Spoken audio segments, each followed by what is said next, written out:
السلام عليكم ورحمة الله. يا رب يا جماعة تكونوا بخير وبصحة وعافية ان شاء الله. النهاردة يا سندريلا هنبتدي مع بعض سلسلة حلقات تغيير ديكور المطبخ، ازاي تجددي مطبخك، ازاي تفتكسي حاجات من اشياء كنت هترميها، برطمانات قديمة، ازايز دواء، حاجات قديمة كلها كنا مش بنستفاد بيها، لا ان شاء الله هنستفاد بيها ونعمل بيها ديكور للمطبخ وديكور للبيت. هيعجبك جدا. لو انت اول مرة تسمعيني يا ريت تشتركي معايا في القناة وتنوريني، وما تنسوش اللايكات. يلا بينا نشوف عملنا الشغل ده ازاي.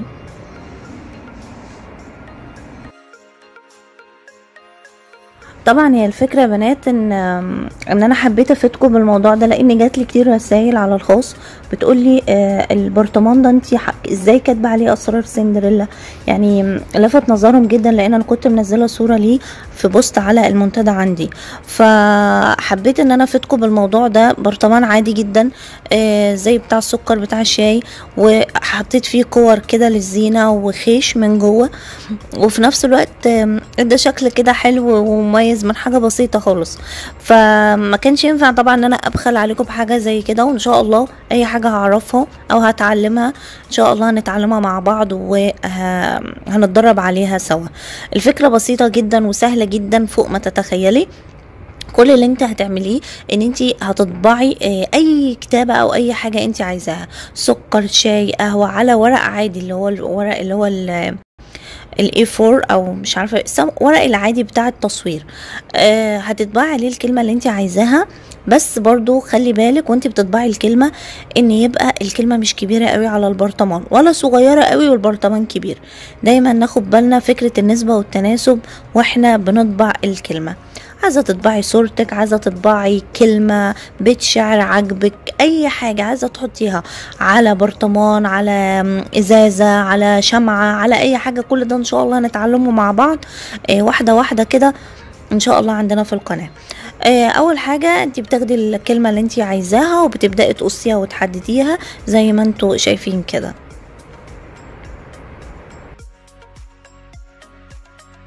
بعد كده هتجيبي اللي هو اللزق الشفاف اللي هو التيب الشفاف خالص، وهتبداي تلزقيه على الكلمه بتاعتك. وانت بتلزقي راعي ان انت تخرجي الهواء خالص من الكلمه من اللزق، يبقى اللزق لازق كويس جدا على الكلمه. وبعد كده هتبداي بقى ايه تحددي كده وتقصي بالمقص من هنا ومن هنا، اللزق لزق في المفرش وبعد كده هتبداي تقصي بالمقص وتظبطي. هنا بقى يا بنات بعد ما لزقت التيب بتاعي هبدأ اقصه كده وهو فوق الكلمة بقدر الامكان. حددي الكلمة شوية عشان ما تبقاش باينة قوي على البرطمان. وبعد كده بعد ما هتقصيها بالمظبوط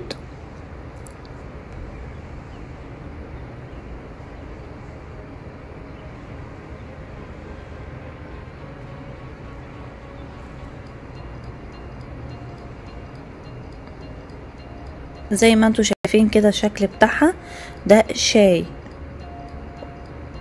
دي الورقة وملزوق عليها اللزق بتاعنا. الخطوة بقى المهمة جدا يا بنات ان انتي تبدأي تخرجي الهواء، تلزقي التيب كويس قوي قوي على الورقة بحيث الطباعة اللي احنا عاملينها تطلع في اللزق. كل بصي ما هتلزقي تحسي كده ان الورقة بتلف معاكي بكيرف شوية، دي معناها ان الهواء بدأ يخرج من اللزق اللي احنا حاطينه على الكلمة بتاعتنا. الخطوة بقى اللي بعد كده ان احنا هنجيب بولة هتحطي فيها مية عادية ولا سخنة ولا ساقعة، مية عادية من الحنفية فترة خالص، وهنبدأ نحط الورقة بتاعتنا في المية، نسيبها كده شوية لحد ما نحس ان هي دبلت. نبدأ بقى نفرك الجزء الابيض اللي ورا، ولا سحر يا جماعة ولا شعوذة خالص، وانتي بتفركي هتلاقي الجزء الابيض ده بدأ يطلع معاكي بكل سهولة خالص. وما تقلقيش اللزق، المية مش هتبوظ اللزق هيلزق معاكي هيبقى شغال مفيش مشكلة. وابدأي افركي كل الجزء الابيض لحد ما يبقى اللزق مفيهوش اي حاجة بيضة خالص من الورق الطباعة بتاعنا.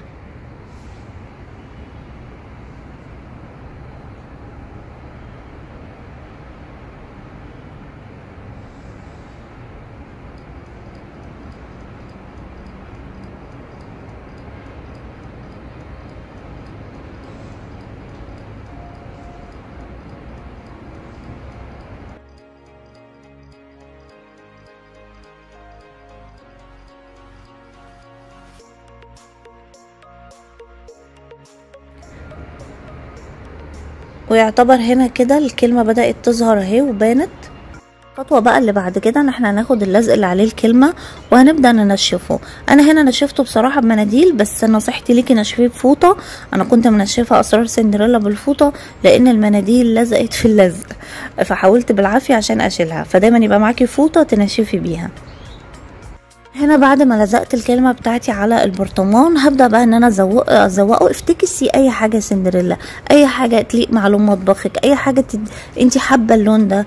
بصي نصيحتي ليكي بجد بلاش تمشي تبع الموضة. انا عارفة ان الموضة دي كلها دلوقتي بتتكلم على التركي والركن التركي، ان شاء الله هنعمل مع بعض تركي مفيش منه مشكلة خالص، بس بعد فترة هيروح والموضة هتروح، هترجعي تاني تغيري. ليه؟ كل فترة نجدد ونغير، بس انا قصدي ان مثلا ما ادهنش كل حاجة تركي، ما اعملش كل حاجة تركي. طب كل ده هتوديه فين بعد ما الموضة تروح؟ انتي نفسك هتحسي ان انتي متضايقة لما تحسي ان انتي بعد فترة ده خلاص ما عادش موضة او طلع تانية حاجة تانية احسن لفتة نظرك.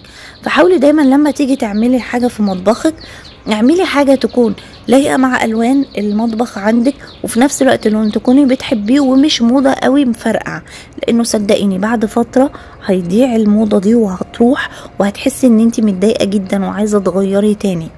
فاعملي الحاجة اللي هي تمشي مع كل الاوقات وفي نفس الوقت تكون مريحاكي نفسيا.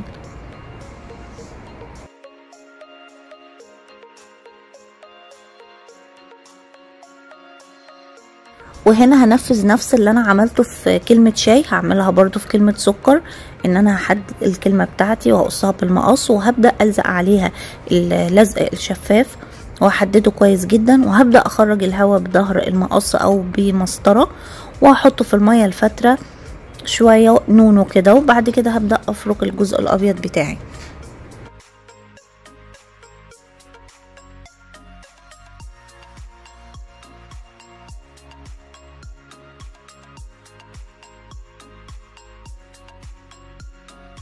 هنا عندي شكل برطمان السكر بعد ما لزقت عليه.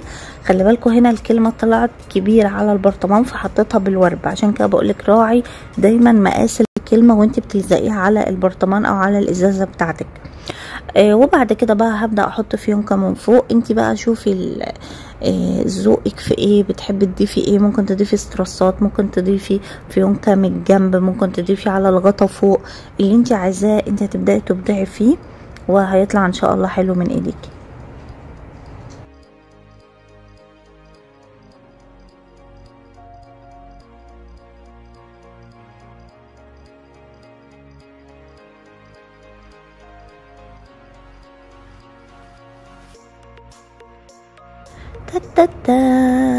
وده كان الشكل النهائي بتاعنا.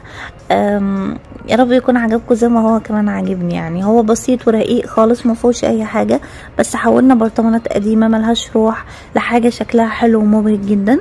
ده طبعا شكل برطمان السكر، وهناك برطمان الشاي. وان شاء الله هنعمل برضو القهوه، اظبطها كده واحطه ورا، ولان هو القهوه طويل لان بحط فيه اكياس نسكافيه فبحطه ورا مكان الازازه اللي احنا عملناها دي.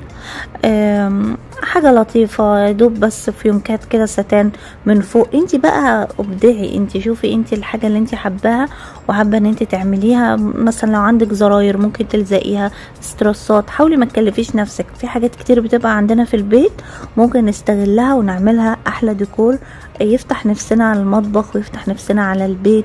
ان شاء الله مع بعض هنكمل سلسلة تزيين للمطبخ وتجديد للمطبخ وكمان تزيين للبيت بأقل الإمكانيات إن شاء الله. وأنا متفائلة جدا إن شاء الله بالفيديوهات دي، إن شاء الله هتعجبكم وكون دايما عند حسن ظنكم.